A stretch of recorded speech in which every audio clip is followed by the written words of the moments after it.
जैसे ही हम इस दुनिया में जन्म लेते हैं, उसके कुछ दिनों बाद ही हमें हमारा एक नाम मिलता है एंड उसी पल हमें हमारी एक आइडेंटिटी मिल जाती है कि हाँ, मेरा नाम ये है। एंड जैसे जैसे हम बड़े होते हैं वैसे वैसे उस आइडेंटिटी के अंदर हज़ारों चीज़ें और जुड़ती जाती है, हज़ारों चीज़ें और उस आइडेंटिटी को अपना घर बनाना स्टार्ट कर देती हैं। एंड जैसे जैसे हमारी उम्र बढ़ती है, हम चीज़ें सीखते हैं, चीज़ें समझते हैं, चीज़ों को जानते हैं, बट एक पॉइंट ऐसा आता है ना, जिस पॉइंट से ना हम उन चीज़ों को देखना ही छोड़ देते हैं जो हमारे इस बचपन से बनी हुई आइडेंटिटी के बिल्कुल विपरीत बात हो।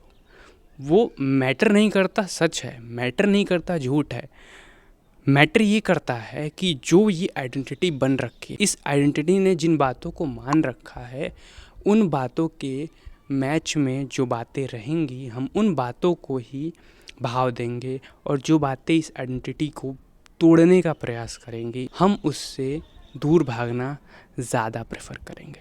तो यहाँ पर समझने की क्या ज़रूरत है कि ये जो हमने अपनी आइडेंटिटी बिल्ड कर रखी है ना, इसमें कुछ बुराई नहीं है।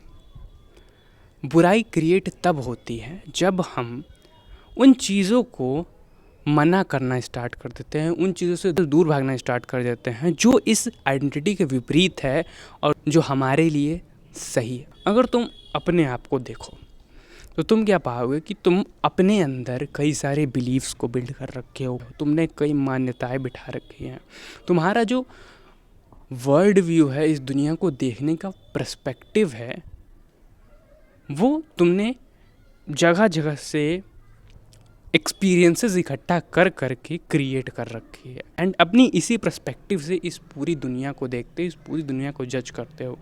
कोई क्या कर रहा है उसे तुम अच्छा या बुरा इसी आइडेंटिटी के थ्रू, इसी तुम्हारे मनाए हुए बंच ऑफ बिलीफ, जिसको मैं अभी आइडेंटिटी कह रहा हूँ, इससे तुम दुनिया को जज करते हो। सो ये जो हम कहते हैं ना कि सच कड़वा होता है, तो सच किसके लिए कड़वा है? सच उसी आइडेंटिटी के लिए कड़वा है। मतलब कि वो सच बस सच है, वो अच्छा है या कड़वा है या मीठा है, वो तुम्हारे ऊपर डिपेंड करता है। मैं हमेशा अपने वीडियोस के अंदर एग्जांपल देता हूँ, अगर इंडिया पाकिस्तान का मैच है और इंडिया हार जाती है तो ये सच तुम्हारे लिए कड़वा है, हम हिंदुस्तानियों के लिए कड़वा है, बट पाकिस्तानियों के लिए ये सच उतना ही मीठा। कौन बैठा है जो इसको अच्छा या बुरा देने का काम कर रहा है? हमारी आइडेंटिटी, हम कर रहे हैं। ध्यान समझने की कोशिश करो ना, तो इसके कारण हम अपने जीवन के अंदर हज़ारों बाधाएं क्रिएट करके रखे हुए हैं इसी आइडेंटिटी के कारण। मान लो तुम अपने आप को बहुत ज़्यादा सुपीरियर मानते हो, तो कोई तुम्हें बताने आ रहा है तुम्हारी कोई कमी जो साफ साफ दिख रहा है, ठीक है, और सच में वहाँ सुधार की ज़रूरत है, तो कोई आके तुम्हें कुछ बताएगा ना तो तुम उसको इग्नोर करोगे। तुम ये सोचना स्टार्ट कर दोगे कि ये पर्सन मुझसे नफ़रत करता है, भले ही न्यूट्रल वे में क्रिटिसाइज़ कर रहा हो तुम्हें बस, लेकिन तुम उसको बैड वे में ही हमेशा लोगे। तो ये मैंने एक प्रॉब्लम गिनाई है, ऐसे ही हज़ारों प्रॉब्लम हमने क्रिएट कर रखे हैं। मान लो बहुत प्यारा सा एग्जांपल है, मतलब प्यारा नहीं कह सकते हो, बहुत कॉमन एग्जांपल है, हर घर की कहानी है, तुम्हारे पापा, चाचा या बड़े पापा की, ठीक है। तो जो मैंने सुपीरियर वाला एग्जांपल दिया ना, वहाँ पर इस एग्जांपल को फिट कर दो। तो अब अगर छोटा भाई इंटेंशनली कुछ अच्छा करने की कोशिश कर रहा है तो बड़े भाई को वो चीज़ चुभता है, क्यों? क्योंकि उसे लग रहा है कि ये मुझे हर्ट करने का ट्राई कर रहा है। अब बड़ा भाई ये सोच रहा है कि मुझे हर्ट करने का ट्राई कर रहा है, तो वो उस रिएक्शन में कुछ प्रतिक्रिया देगा। और छोटे भाई की भी कई बिलीव्स डेवलप होंगे, कई मान्यताएं डेवलप हो रखी होंगी, तो वो उसके बेसिस पे बड़े भाई के एक्शन को फिल्टर करेगा।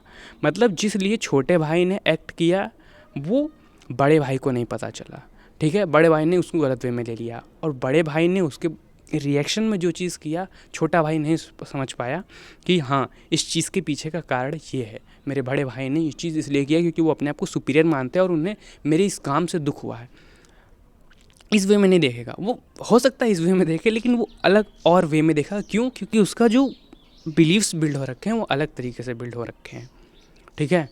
तो इसी तरीके से जब हम खुद को नहीं समझते हैं ना, तो हम दूसरों को भी समझने की इच्छा नहीं रखते हैं, तो ये हम समझ नहीं पाते हैं और लड़ाइयाँ स्टार्ट हो जाती हैं। एंड एट द एंड होता क्या है, हम सब जानते हैं, ठीक है। तो अगर तुम देखने की कोशिश करो ना, ऐसी हज़ारों प्रॉब्लम्स हैं। चीज़ को फिक्स करने का एक सिंपल रूट है, ऑब्जर्वर बनो। मतलब कि इंडिया हारी, तुम अपने आप से पूछो कि इंडिया के हारने में तुम्हें दुख क्यों हुआ और पाकिस्तानियों को सुख क्यों मिला, पाकिस्तानियों को मज़ा क्यों आ गया, ठीक है। पूछो अपने आप से।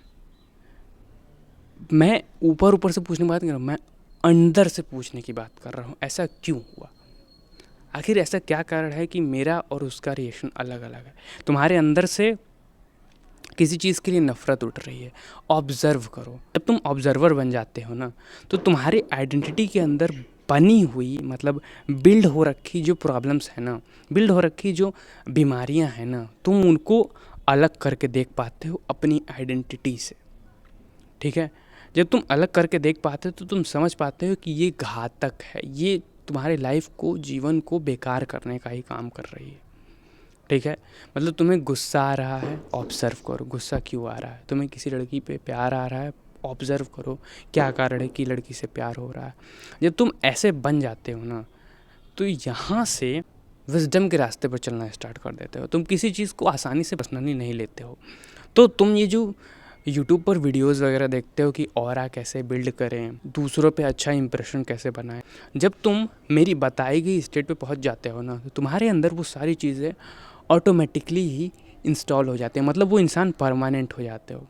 लाइक मैं यूट्यूब पर वीडियोज़ वगैरह देखता हूँ कि जो ताकतवर इंसान होते हैं, पावरफुल इंसान होते हैं, पावरफुल लोग होते हैं, उनका ट्रेट है शांत रहना। तो तुम भी इस ट्रेट को अपने अंदर इंस्टॉल करो, ठीक है।